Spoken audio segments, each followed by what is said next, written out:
Hello, I'm Adam Pacitti from Cultaholic.com, and welcome to our post-all-in discussion. What a night of wrestling it was. Bollocks. Oh. Bollocks. Bollocks. What's that? Is that an alarm? It's a Huel alarm. That's your... Yeah, sorry, you've got a sponsorship from Huel now, I believe. Yes, I do not. You just get lost in the content sometimes. You need an alarm to remember to eat. Absolutely. By the way, joined by Ross, the Huel ambassador for Cultaholic, and Jack, the... What would you ambassador Tesco for? £3 meal deal. The Milky Bar. Was it Milky Bar, Milky Way that you get angry Twirls, about? I like twirls. Twirls. Oh, no, what did you... in the podcast. Oh, apparently I bought 15 Milky Bars and got angry when she tried to charge me the correct amount, yes. It's not true. Not a true story. What are we doing today, Adam? What are we doing today? We're going to talk about All In, which was, I think, the general consensus, and certainly our consensus, is that it was fantastic. Yeah, loved really, it. really enjoyed it. I think it was Ross on Twitter who described it as, what was it, like just a proper good variety show. Yeah, there's something for everyone. Everybody watching would have been satisfied at one point or another, unless their name's Jim and Cornette. But some people are like it, aren't they? No, I thought it was brilliant. I was really exhausted, and I went to bed knowing that I didn't have to do any real coverage for it until today. I went to bed before the final 3 matches, which I've since gone back and watched, but I sort of wish I'd watched them live. I thought it flew by. It really did, right? Watching it live, it flew by. It didn't drag whatsoever. No. Because Cody made a big deal. I was watching one of those 10 pounds of gold things. He's like, don't worry about the length. We're going to take you on a journey. And that journey worked. Yeah. I wasn't bored or restless or anything. No, not at all. It was a weird thing where everyone on that card felt like a massive star, which is something that I guess we'll talk about more in depth later, but we haven't really felt that in a long time. I don't know, with WWE it was like you're either in WWE where you're a star or you're elsewhere, and we're now seeing it with New Japan, we're seeing it with Ring of Honor, but everyone on that card felt like we got their characters and they felt like a big deal, which was really cool. It was really cool. I liked it. So we have some lovely pictures. Are we going to give them all at the end? We're going to do, slot them in as we talk about the match in question. Are we going to go pitch alert? Well, we're going to do pictures for next year's. Right. So we're going to run down the card. We're going to talk about what we thought about each match, and then at the end we're going to do a pitch each for next year's All In, which is definitely going to happen. You heard it here first. We are breaking. Absolutely. Cody Rhodes just called us before.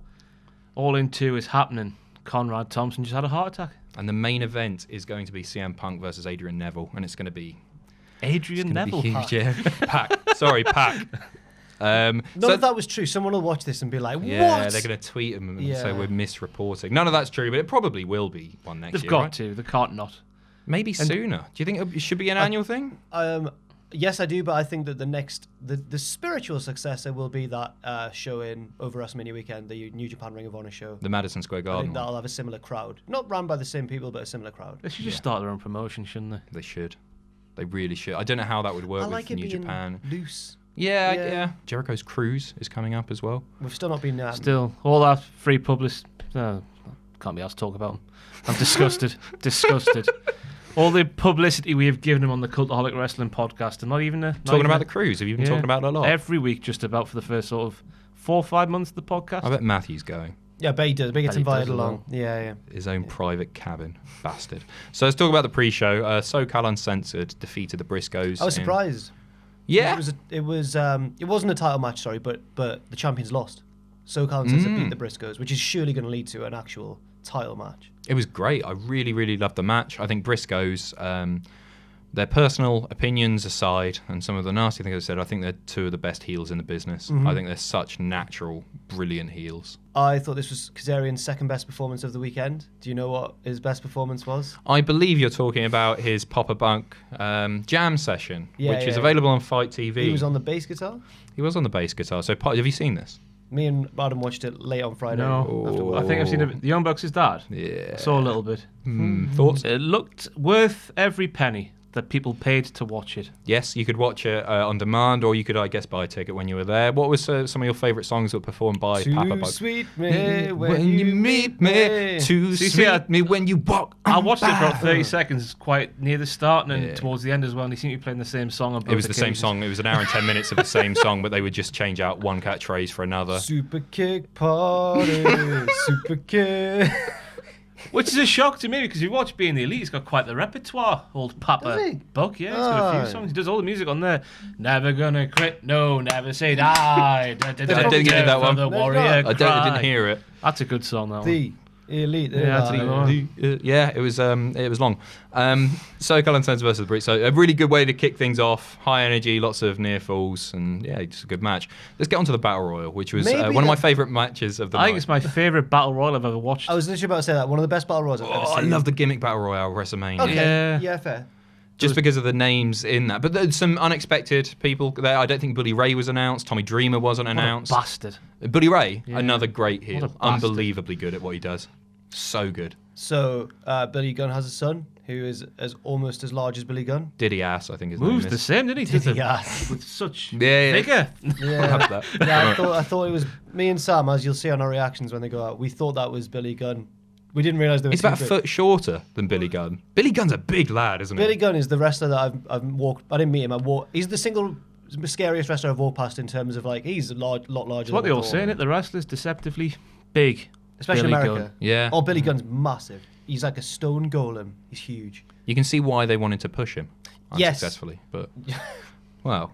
So what happened in this match? I'm trying to think. There was loads that happened in this match. Immediately at the start, Bully Ray yanked an unsuspecting, a sort of innocuous-looking luchador out of the ring and slammed him through a table, and we forgot about him forever. I thought it was genius. Actually It was did great. forget about him Yes, as well. I wasn't genuinely thinking what forgot happened to about that. him. I just thought he's written off. Yeah.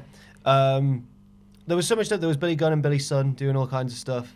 Billy's son. That's me and Sam yeah, have- that's that's what the other double N, reactions, obviously. yeah, That's great. Great content.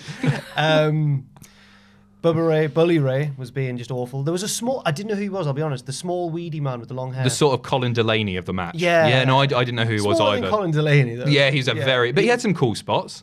Yeah, He got an elimination, didn't he? I think he did. Brian Cage, Was wasn't it Brian Cage? Yeah. Was it Brian Cage? I'm not too sure. I think Cage it was in at the end, but he had a big elimination and a big pop for him. Man, the crowd were hot. Moose was there.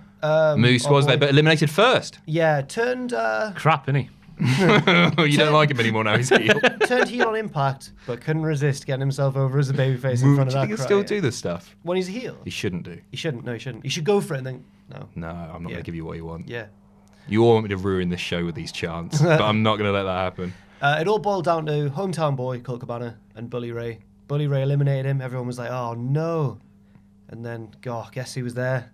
This is honestly one of the best moments of the night. It was predictable, wasn't it? But it was still Yeah. brilliant. Sometimes things don't need to be a massive surprise. I guess it was still a surprise, but once that bloke came in the ring, it's like, okay, there's only one person that's going to be. His name's not CM Punk. Oh, right. Imagine if he'd only been on the pre-show. It was Flip Gordon. Yeah. It was a great reveal. I liked the way it was. He hit him with a super kick, then revealed, and then eliminated him. Yeah. Great. I thought that it was like me and Sam, you know, when you think about something for too long and the obvious thing almost seems like it's not going to be obvious. We almost convinced ourselves that Flip wasn't going to win the Battle Royal and was going to cost Cody and turn like uber heel for costing Cody, Right. like in his moment and stuff. But I think this was for the best. Yeah, agreed. Onto the main card. Matt Cross defeats MJF. My first time watching MJF. I'd seen What a- interviews with him before. I've seen didn't I? interviews, yeah, but what a pretty moveset he's got. A lot of unique offense. Although his Burberry scarf means a completely different thing around these parts. Chava. Chava crew coming through. Keep going. Smoking glue. Smoking glue? Smoking dope, sniffing glue. This Ha ha. is why I was doing that on the little snippet you showed before on the reactions. Oh, right. But Yeah, because people of... from Newcastle MJF. who wear Burberry. It's not a Quite high thing a up lower, here. lower class Yeah. end of society. Well, What I an thought- arsehole I sound like that. No. It's weird because Burberry's an expensive It brand is, as yeah, well, but isn't it? it's Burberry and Burkhouse. Do people they're still the- wear they're the that? two, That's like a yeah. 10-year-old chap thing, isn't it? It like was 10 when years. when we were at school, like the hard lads in primary school would often have like their older brother's Burberry cap or whatever. Right, Yeah. gotcha. Burkhouse as well. Berghaus, yeah. Overall, I just thought a really great match, but I want to get on to the next one. Went a quite- little bit too quite long for desperately. me. A little bit too Yeah, long. I think Yeah. it was the most standard face versus heel opener. Get the crowd happy with a babyface win. Yeah. And I think Matt Cross is severely underrated at times. He's really, really good. He is. I've seen him a few times at various different promotions around here, Is and I he always live? thought he's good. Yeah, Ah. really good. Really Right. good. He's not as old as his hair suggests, is he? How old is he? I don't know. I He don't think he was that old. He was on the Tough Enough series where Austin was the judge. Yeah. And Was he? was kicked off for being too good. Yeah. Essentially, yeah, genuinely. Yeah. Legit. So I didn't see this. He's Go been on. training before, and obviously nobody else had, so he was told to go away. They were like, you've Essentially. taken this for granted. You've not been impressing as much as you should have. Go away. But he was just too. He would have won if it was judged on actual wrestling ability because he was mental. the only one who could actually wrestle. Cameron took over. Oh yeah. Oh yeah. Christopher Daniels versus Stephen Amell, which was one of my favourite matches of the night. Stephen Amell is he's a wrestler. Yeah, he's not. I was He's going. just, we were saying outside a moment ago the best celebrity come wrestler that we've possibly ever seen. I can't think of any offhand that have. Like, people have done cool things. Like Lawrence Taylor held his own. Yeah. Bam Bam. Snooki did a backflip for a bit. Yeah. Who else? Mayweather was good. That was a great match. That was a good match. There was I've forgotten his name, but there's an Steve-O? Steve-O, yeah. Jeremy Piven. Bumper Machine? Bumper Machine. Have you seen it? He got Samoan spiked by Umaga, both him and Chris Pontius. Yeah, I saw that. And then straight away they're back up. Oh, yeah, right, with yeah, wrestler. yeah. Apparently there was going to be a match, you were saying. At SummerSlam, they made the poster and everything where Umaaga's on the beach and all the jackasses' heads are like poking out the sand. But then Benoit happened, and then Right. I didn't think it was because of that. I assumed it was because Steve-O and Pontius no soul, completely no soul. Go and watch that. It's on YouTube after this. I thought it was 3-minute warning. Who battered them? that was Umaga. Oh, it was Morgan. Oh, yeah, of course it is. Steve Tomato. was legitimately injured by the splash. Was he? I think he landed on his throat or something. Oh, right. I remember him saying something about it, yeah. Oh. What a shame, man. But Stephen Amell. Yes, fantastic. I feel like I should mention as well, I've forgotten his name though. There's an ex-American football player. Maybe he still plays football, I don't know. But in Impact, and he was class. Right. He was like Moose's mate. Was it the All the dreadlocks. Yeah, I can't remember his name, but he was really naturally good. I've not seen that. Not as good as Stephen Amell. No, I think we all thought this was going to be shenanigans heavy, where there was going to be run-ins everywhere from various people, maybe Neville. But no, it was just a wrestling match, and it didn't feel at any point like Christopher Daniels was carrying him. He was obviously the ring general or whatever there, but Amell was just great. The coast to coast. Better than Shane McMahon. Yeah, it was. It was better than Shane McMahon. It really was. The ropes scared me a little bit at times throughout this event. The ropes were a little bit wobbly, but no one actually fell, so it was all right. I loved the ring, me. Reminded me of WCW. How so? Sam said The noise it made when it... right, okay. Yeah. I thought overall the whole production setup was brilliant. They spent a lot. They said they had to withdraw like a bit of the plans they wanted to do for the production, for the stage and whatnot. Really? I'd like to see what that was, because it was There was still pyro in places, wasn't there? Yeah. a little bit here and there. Kenny Omega had the... Yeah, that was it. Yeah. I thought just while we're on production, I thought that commentary were excellent. Yes. Oh, that Excelsior fella. Excalibur. Excalibur. Well, that was the Excelsior. first time I've heard of him. I was worried And he was because great. he's one of the lads alongside like Joey Ryan and Super Dragon Excelsior. who founded PWG. He's like an LA legend of wrestling and stuff. And when I saw him, I was like, oh no, he's on commentary, because PWG has quite silly commentary at times, and I was like, I hope they treat this a bit more seriously. And they did. It was all good. Everything, especially Callis is fantastic. Don Callis is brilliant. Yeah. He makes everything feel really legit, doesn't he? Yeah. He's very, very good at treating it like an actual. Yes. But yeah, especially a week after AAA and AAA Mania, it was quite. Imagine if he was refreshing. there. What, Vampiro? Matthew was cacking his pants apparently. Did you see his tweet? Yeah. Did he actually ask for a No, word with him? I don't think Vampiro was actually there, was he? Okay, right. As far as I know, I'm sure he'll tune into the podcast. But yeah, no, I loved the match. The right result as well. Amell shouldn't have won. I Yeah. thought it would just be a cheap shenanigans inflicted win for Amell, but actually it was just brilliant. Yeah. And he is going to be a part of my pitch for next year's later, so tune in for that. Kinky, that. Next up, Tessa Blanchard defeats Madison, Rayne, Chelsea Green, and Britt Baker. I thought that before the match, this was one of the ones I was least excited for, because unlike a lot of the matches, this had really no build. I was like, oh, it's just a really thrown together match, but it was really good.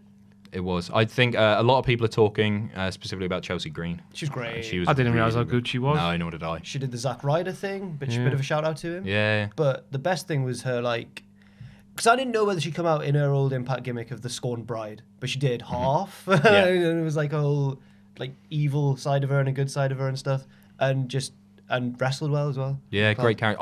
I really, really love Tessa Blanchard. I think she's...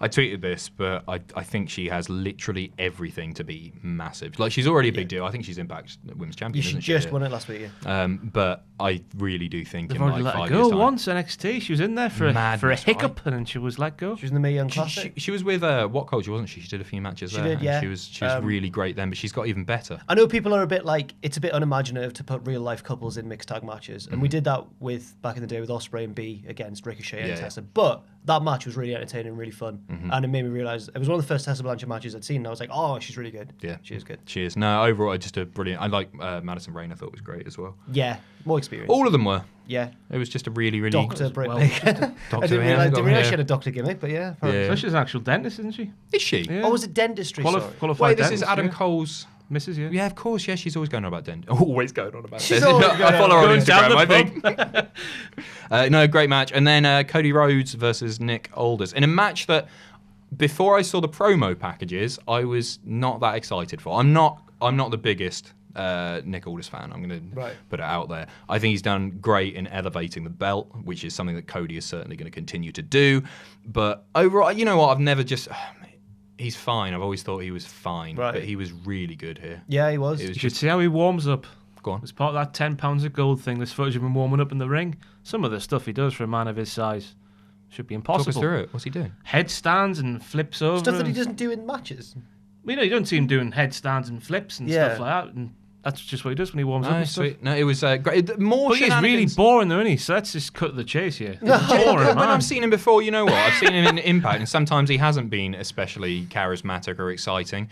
But He's a wrestler's wrestler. yeah, isn't he is, Yeah. and he sort of epitomizes what that NWA belt was about. It was a very sensible decision in the end to put it on him because he was a good champion. I'm sure Cody. Yeah, will I be. mean, I'd rather have seen him than Tim Storm take that belt into the. Yeah, that's a fair match. Thank God he was there though, Big Tim. Was he there? Oh, he was flanking all Was he this, part of the wasn't entourage? Oh, he's flanking Oh, all right. fantastic! Because I saw Cody come out with DDP, Tommy Dreamer, I think Glacier. yeah, yeah. Why? I don't know. I don't know. He was doing something He was doing something at Starcast as well. Pharaoh was there. Big Pharaoh the appearance. dog, yeah, Big pop for huge Pharaoh. pop, right? Pharaoh was terrified. Bless it. Bless him. Bless it. Brandy was there. She did a great job in the match as well for her bit. Yeah, she did. Um, This was what surprised me is that there were so many shenanigans in this match. This is the one that I wasn't I expecting. loved it shenanigans. because it was like proper throwback Yeah. cheesy drama, which is like you don't see it anymore to these days. I never liked work shoot stuff when it's like this. I didn't like the work shoot injury for Cody. When he Right. got knocked out and Earl Hebner was like yeah, for yeah. ages. But it helped Cody. His comeback was really entertaining. Yeah. And he was bleeding and he was all firing up and stuff and it was good. I don't know. Cody's such a great seller, and the promo following the match when he won, or the celebration rather after he won, just felt like the most sincere, brilliant, touching thing, and probably because it was sincere. Yeah, Like, yeah. I get the impression that actually just meant like such a huge deal. Not just that he's won the belt, but that he's done what his dad did in that like he's made this big, even if it only is a one night thing, we look back on it and go, wasn't that great? He's made this big thing that isn't WWE. He's the other side of the coin, and he's now like the symbol of it, and it's just fantastic. Yeah, it is. The finish I thought was great. Well, you would have loved the finish. Well, apparently this wasn't an homage to SummerSlam 1992. No. This was how Dusty won his first NWA Right, championship at a right. house show, almost to the day 39 years right. beforehand. Well, that's really cool. Yeah, Because really. I didn't realize that. I didn't think it was a direct Bulldog Bret Hart homage. I thought it was more of just a general old school NWA style finish. Yeah. Which I'm guessing Bret Hart's a lot influenced by as well. But I loved how sudden it was as well. Yes. yeah, it was cool. Rarely see that these days. It surprised me so much that I didn't even, because I don't like watching Earl Hebner matches because I know his tick. His promo was outstanding. outstanding. Poor old. Talk us through it, Ross, because it wasn't. I mean, what, he was what can you confused, a see? I befuddled don't think old he man. could talk you through it. Bless his cotton socks. I think he got a bit of stage fright, which we all would. I'm Yeah, sure, he doesn't for 10,000 people, but Bless him. Up next was Hangman Page defeating Joey Janela. my favourite match until a certain point of the night. Okay. Okay, go on. I just loved everything about the match itself. It was I loved, really fun. yeah, the Cracker Barrel rolling about the ring. I love the fact that Joey Janela died twice. Oh, that It was- table Don't spot. quite understand how he got up from the old thing off the stage and how he took the move that won the match in the end. Both table spots, in fact. There was the elbow drop through the table, and then the power bomb off the Which the just, it was like the entranceway. Spike Dudley Like, table bang on the back back there. There was a Yeah. burning hammer onto a ladder. Oh Yeah. Which is just... Then you had Penelope Ford, which was my first exposure to her. She was great. Yeah, she Batwoman, Stone Cold Steve Austin, whatever I call it. Flips are Catwoman. insane. Was amazing. Snooki Yeah. eat your heart out. Yeah, she was better than- yeah, she was better She than did a Snooki. stunner, didn't she, as well? Yeah, she did do a stunner, yeah. I listened, speaking of, that's too good a segue. I've called attention to it now, but I listened to Janela recently on Austin's podcast, and Austin's like, so have you ever had many injuries and stuff? And he's like, no, I understand that it's going to be really bad when I'm older. Like, my body's going to hurt a lot when I'm older. But I'm living my dream and I'm doing it the way I wanted to and stuff. And Austin was like, no, I get that. And then he said, have you had any serious injuries in your career? And he was like, no. And he was like, I broke my thumb once when I got put... You know, you've seen the famous bump when I think it's the CZW guy jumps off a roof with him into the back of a truck. Yeah. And he broke his thumb or something. That's all that. The luckiest man in wrestling. Jesus. I think he's just one of those people like Jeff Hardy who has a knack for not getting too injured despite crazy stuff. Yeah. He was great. Yeah, just there's loads to talk about in this match, like just the amount of stuff they used, but I think we should probably talk about what happened after the match. Well, all through the match, there were little reminders of... The story was kind of Hangman Page has committed a murder on Being the Elite and killed Joey Ryan. Mm-hmm. And in this match, he was getting more and more evil as the match went through. It was like, oh, he's really trying to kill Joey Janela with these ridiculous spots. Until by the end, he was fully evil. And then, of course... The cowboy boots came out. Yeah. So he actually admitted to the murder at the press conference, the weigh-in, which was a big step because, you know, we've not been too sure who did it until now. But, I don't know what to say. The phone came out, which is what he killed Joey with in the first place. Out comes Joey Ryan with his Undertaker-inspired penis druids fluids, which was... really, a lot of people were still down on this. I liked that bit. I liked it as well. The sort of nod to the Undertaker. You don't see that anywhere else, do you? I don't think we have before. Have we this sort of parody of the Druids? I thought it was funny. I thought it was going to be a John Cena thing at first. You know, when all the cocks were like lining up, and you know the WrestleMania entrance. Then he comes running through, and then they carried him away as well. 20 inflatable cocks carrying a man. Only in wrestling, though. To me, it was just fun. It was really enjoyable, silly, and I thought this is a good point, like to talk about the structure of the card, because everyone was like, "Oh, Cody Nick Aldis isn't main eventing," but we had the big emotional thing at the sort of halfway through, maybe a bit before halfway through, with Cody winning, and then this hardcore match, street fight thing, and then it totally like refreshed everything. The comedy. We didn't have a big emotional moment, and then everyone was burnt out. I think it refreshed everything, and everyone was like, "Oh, wasn't that funny? Time for some more good wrestling." A palate cleanser of a match. Yeah. Wonderful.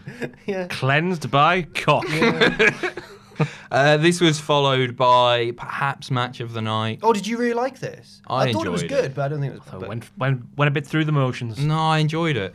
This is Kenny Omega. Oh no! I don't know. Oh, sorry, no. I've skipped one here. Yeah. Sorry. So you didn't think this was match of the night? Yeah. Jay Lethal versus Flip Gordon. Which Flip, was of course. Sorry for misreading that. Still good though. It was still good. I wasn't. I loved seeing Lethal do the Savage stuff. Yeah. But I just felt it was a bit weird in this match. In the world title match. Yeah, I thought it took the attention away from Flip, who just had this amazing... Yeah, it should, and it was a bit too much comedy in this for me. It was still good. We had Brandy coming back. Costume change. Now she's like a soldier. We had Lanny Poffo, who I was Leaping Lanny Poffo. Yeah, didn't do a poem, did he? No. That's all that was missing from the night. Yeah. I love Lanny. Yeah. I think he's a great promo guy. I loved Genius used to wind me up like a maniac as a kid. Oh, in a good way. Oh yeah. He could suck himself off. Yeah, he's got a big old dong, hasn't he? We've just mentioned. Yep, right. Blackjack Mulligan apparently said, "Go on, prove it." In the showers, so he did it in front of Blackjack Mulligan. Flaccid. I don't know. I wasn't there. So this match was, this match was fun, but I agree. I think the attention should have all been about Flip. I don't think Flip should have won. No. Flip had his moment earlier in the night. But yeah, it was okay. It was good. Yes, and I think that it's a good step for Flip in that Flip. I've said it like this before. You know how people who don't really know about Ospreay and Ricochet criticize them for not having good psychology or whatever. Yeah, they're too flippy. They don't know how to tell a story, even though both of them are brilliant at telling a story, as we've seen now. Flip, you could say the criticism is a little bit more on point if you have that argument about him. Sure, but I think he's not. He's not that. He's quite new to the business, and I think he'll just continue to improve. And I think this was a good opponent for him, Jay Lethal, for someone to show that he can actually wrestle a match and tell a story as well. Agreed. Yeah, but I don't think it was match of the night, as you accidentally suggested. Yeah, sorry. On to the worst match of the night: Kenny Omega defeating Pentagon. They battered. Yeah. It was mental. Yeah, it was. There was a lot of big chops, which is what I thought when I saw this match was announced. I was like, well, they're going to hit each other really hard. A lot of they big did. chops. A lot of big. Did you notice that a lot of the package power drivers actually did touch their heads? Did The one on touch the it. apron and now he spewed. Oh, it was bad. But they kept wrestling. Kenny Omega did a spin-in one, which was again quite. He did a lot of knees to the Omega. He loves a which big looked like trigger. which looked like it hurt. Yeah. And then Pentagon broke his arm. And luckily, because often the other wrestler kind of forgets to sell it properly throughout the match, but Omega did kind of sell the broken arm better than a lot of people do, in that when he hit the one-winged angel, he used his other hand to drag his head down into the move, which was genius. It was affected a bit by the fact, I think, that no one realistically thought he was going to lose, and he didn't. But I think it was still really good. It was. I think it could have gone on a little bit longer. Well, We'll talk about run times, I guess. That segues nicely into Okada versus Scurll, which was apparently not meant to go on for as long as it did. I think it went on for about 26 minutes. I just looked there, 26 minutes. But it was my match of the night. I loved it. Yeah. It was up there for me as well. Just pipped because I like shenanigans. But this Yeah. was a good match because I had Marty had you believing he was going to do it, Yes. which was the point of the match, I guess. Yeah, totally. Nobody thought he would, and by sort of midway into the match, it was like, oh, okay, he's actually got a chance here. This could happen. It had one of the best near falls of 2018. Yeah. The Marty's Rainmaker. Yeah. And then I thought he'd won it at that point. I was like, oh my God. It just had loads of moments. It started off, I enjoyed the stuff at the start when Marty's trying to shoulder block him down, shoulder tackle him down. And he goes, well, you do it then. And Okada does it, and Marty just goes, bang, he's just like on the floor. I liked the Omega thing where he was getting really cocky. Okada thing where he was getting really cocky. Did 205 with his hands, and then Scurll grabbed the fingers into the finger break spot. It was really well put together. It was like a New Japan match. Just a bit long. But it That's did you don't want an Okada match going short, but of course it sort of messed things up for the main. It did. We should mention as well that obviously Okada did win. Yes. With several Rainmakers, but Marty looked like, ironically, a hero, not a villain, Ooh. because he kept on being like, come on, and then he was like, he wouldn't be put away, and then eventually he was put away. But I don't know if this match should get all the blame it has for, because there was other stuff on the night that could have gone shorter, I think. I don't know. Yeah, Matt Cross MJF. stands out to me. The two first matches for me went a bit too long. Yeah, Daniels and Mel could have been a bit I shorter think as Rey well. Mysterio could have come out on his music rather than waiting 2 minutes before he came out. That's what he does. Yeah, it is what he It's a gimmick does. now. Yeah. You know what? I've never been the biggest Marty Scurll fan. Right. I like Scurll. I don't quite understand his character all the time. And he's got a lot of cool character traits, and he's got certainly great merchandise stuff, and he's got the coolest entrance, and I just never got it. It felt to me always like it was a load of cool stuff thrown It's together. like if you asked your teenage relative, design yourself as a wrestler, and he just takes all the coolest stuff you can Yeah, think of. exactly. But then it's that, but in real life. Yeah, and this changed my opinion on him. Right. Because I thought it was brilliant, and I thought he played his role perfectly in this. Great match. But then we get to the Golden Elite defeating Rey Mysterio, Fenix, and Bandido in a match that went really short, of course, and did, 12 minutes? About that, yeah. Ish. Blink and you'll miss Which- it in both senses. Still a decent chunk of time, but it's Yeah. and they got all of the psh in. Yeah, They were yeah. It was flying all over the It was place. a sprint. Yep. Yeah. That Bandido is good, isn't he? He is. He's like, I'd heard stuff about him beforehand. This is the first Bandido match I've seen. Okay. And it was crazy. Yeah. The finish was really abrupt. Everyone was like, whoa. It was apparently somebody was the timekeeper banging on the Yeah. ring. That's Go home, three go seconds home. to go. I think they said in the post-match thing. Well, when they were like, An abrupt ending on that, it just sort of we'll faded. catch in. you on Nitro next Because week. the message, Yeah, right. I think Ibushi messed the finish up because he was supposed to cut the guy off, breaking off the tag, so they had to do the second Meltzer driver to finish it Gotcha. off. That's what I saw from it anyway. Yeah. It was a shame it went short, but still fun. Yeah, well, I thought they've been really clever here, because what's the best way to send a crowd of smarks home happy? Give them loads of flips, just give them loads of work rate, and it's what happened. I think it was like one of my biggest takeaways from the show, honestly, was how much the spotlight was not just on Bullet Club, because I was worried it was going to turn into a Bullet Club fest, because Cody's in the title match, Young Bucks are in the main event, and all this sort of stuff, but Cody wasn't. Cody was low down the card and had a massive moment. The Young Bucks match went short, and I just think it was good that I've come away from it enjoying almost the other wrestlers more than the Bullet Club ones. Sure. Is that just? Do you think it's because you've been introduced to new people who you're Bandido, unfamiliar with? Yeah. Stephen Amell. Yeah. I mean, maybe it is because of that, but it gave them the platform to do so as well. Totally. Yeah. Totally. So yeah, it would have been nice to see the after show stuff on the broadcast. I'm not sure if that. Yeah, because I've seen it online since. I'm sure a lot of you guys have, and it was very touching and very, very exciting, and hints at an all-in 2, which brings us to our closing segment, which is a pitch from each of us for All In 2019. Or 2018 if they do one in December. Whoa, is that the rumour, is it? No, I'd made that up. Oh. Sorry. Breaking news here at Cultaholic, All into December the 18th. Before Christmas. Jack, do you want to start? Yeah, I think that the match next year, whether it be for the NWA World's Heavyweight Championship or not, should be Cody versus Flip. Yeah. And I think by this point, Flip should be heel. Ooh. I think because you might have noticed him and Brandy are friends, like Kurt Angle and Stephanie McMahon back in 2000. And I think that Flip should be like a Kurt Angle heel, like a dork, pretends he means well, but he's actually a bit of a snake. And I think that it should be him versus Cody. And because there's all this resentment as well, which Flip's always taken it all in kayfabe. Like the Bucks and Cody and stuff have always hazed him and been like, oh, this new kid and stuff like that. And then they deliberately kept him off All In until he won the Battle Royal. So I think if Flip snapped and suddenly went, no, I've hated you, so you've never given me a shot and all this sort of stuff, I think that would be really good. Agree. I'm all for it. Oh, cheers. Who should win that? I'm all in. I think that if it was their first match, then Flip should win, and then Cody should get a win after. If it's not, if it's for the belt, then Cody should win. If it's not for the belt, Flip should win. I think Cody needs to hold that for maybe years. Yeah. Ages. Ross. Yes, I agree. Cheers. I don't know what else to say. Thank you. Your pitch for next year's All In. Alpha Omega 2, like singles matches, because we're going to see the Alpha Club versus the Bullet Club on the Jericho Cruise. We've never mentioned that Jericho. Yeah. God. Chris Jericho came back, so Yeah. It was really cool. Oh, should we? I loved how he did it. No, it's okay. He's got a I can't believe we forgot about a that. closet full of every single Shades of wrestler's somewhere attire else. in Chris Jericho's house, and he just goes, "Oh, there's one for this." Yeah. And he did well, didn't he? Yeah, it was great. He played a gig that night as well. He He was flew on in. a private plane. Flew in at I think he said he got there at 5:30, sat in the Young Bucks office, and then did the thing, and then jetted straight off again in a private jet to wherever he's No, it going. was a great reveal. Great Yeah. reveal. Yeah. Very exciting to see Jericho's involved. great at visual stuff, Yes. and that was a great one because the lights were down for so long that I thought it was thought it was Punk. I was like, this is a long, like power outage or whatever. And then when it came back up, obviously nothing had changed, and then we realised.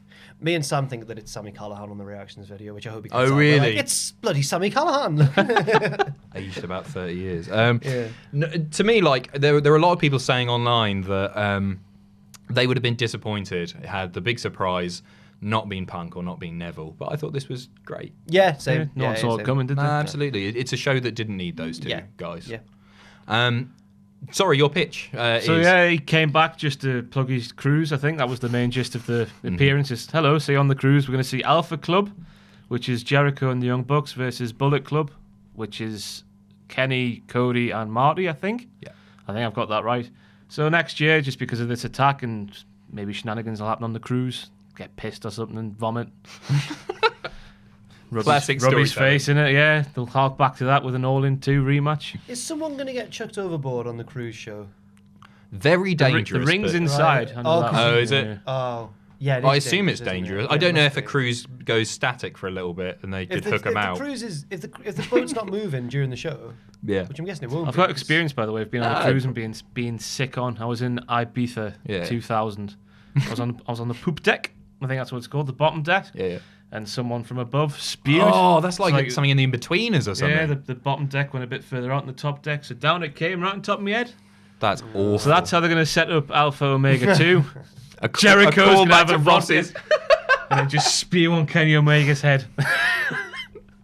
It's a yes from me again. Yeah, it's a yes from me too. But who do you think should win? Do you think Jericho should get a win? God, it depends what belt he's holding at the time. If he's still the champion, yeah, that that's changes everything, doesn't it? Yeah. That's true. Champion could be like WrestleMania 6. Champion versus champion. Yeah. That'd be great. Intercontinental and World. Yeah. Mine is that Stephen Amell should have a title match next year because which- he bloody earned it. A title in particular, or just a title match? You know what? Talking of Jericho, I think him and Amell would do great together. Yeah. For the IWG. God, there's people like Sam Driver having IT kittens title. at you saying that. No, I honestly, the biggest thing that I took away from all of this is that Stephen Amell could actually wrestle. Yeah. Which is probably not the biggest thing that I should be taking away from it. But I was just so unbelievably impressed, and I think you're in a position now that you could just book him as a wrestler and he could have good matches with the right opponent pretty much anywhere. And I think people are really behind him, but I don't know. I like Stephen Amell now.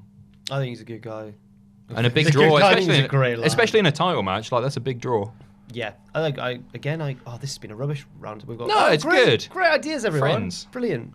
Yeah, I agree. Yeah. Yeah. Oh, thanks very much. Great. Needs a few tune-ups, I think. Yeah. But, you know, we'll get there. Sweet. Well, this has been fun. A Yeah. fun show, a fun round table. Only gone 36 minutes. Have we? Yeah. Short, that. Yeah. Adam Don't know what you wanted to do with Pacitti, that. Ross on Wrestling, Jack the Jobber. What was that? You All swearing in. at What was people? my index finger? Oh, okay. Pow. Dragonizing. All in was good. Yeah, Yeah, Great. that's the Super- takeaway from all super this. fantastic. Thanks for tuning in. Bye.